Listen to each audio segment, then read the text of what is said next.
This is a terrible time to buy a home. Well, let's just bust this myth.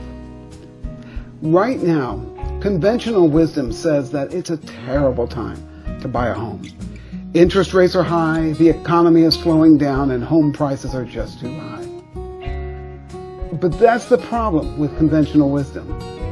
It's seldom either conventional or wise. First, I'll confirm the facts stated by the myth. They're right. But where others see obstacles, I see opportunities. Let's examine why. Higher interest rates drive buyers that follow the conventional wisdom out of the market. That means there is less competition for homes right now. It's still a seller's market, but not nearly as extreme as in recent years. Next, those who are waiting for some bubble to burst are going to have a long wait. Supply and demand still rule. Demand outstrips supply. New builds are not keeping up with population growth or demand. As long as that continues, which it has for well over 10 years, prices won't drop.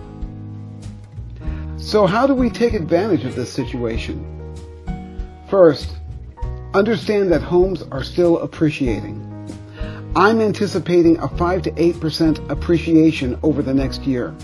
A recent report put home appreciation in our area at 7.2%. That can be an impressive increase in value. Second, understand that the cost of higher interest rates pales in comparison to the value of home appreciation. Third, understand that while housing values go up, your interest costs stay the same, assuming a fixed rate mortgage. Finally, understand that your interest rate doesn't have to be permanent. Some homes allow a recasting for a fee. Otherwise, you can refinance when the rates get lower. So, let's compare two people who take different strategies. Both are interested in a $300,000 home. Joe dislikes the current higher than normal mortgage interest rates. He decides to wait until rates drop to 5%, which will take about 2 years. Myra, on the other hand, decides to bite the bullet and purchase now. So who comes out ahead? First, the difference in payments between a 6.75% loan and a 5% interest rate on a 30-year mortgage is about $300 a month. So over those 2 years, Myra is going to be paying about $7,200 in extra interest. However, during the same period, let's assume the house appreciates 7% over the next year, which is a realistic conservative number.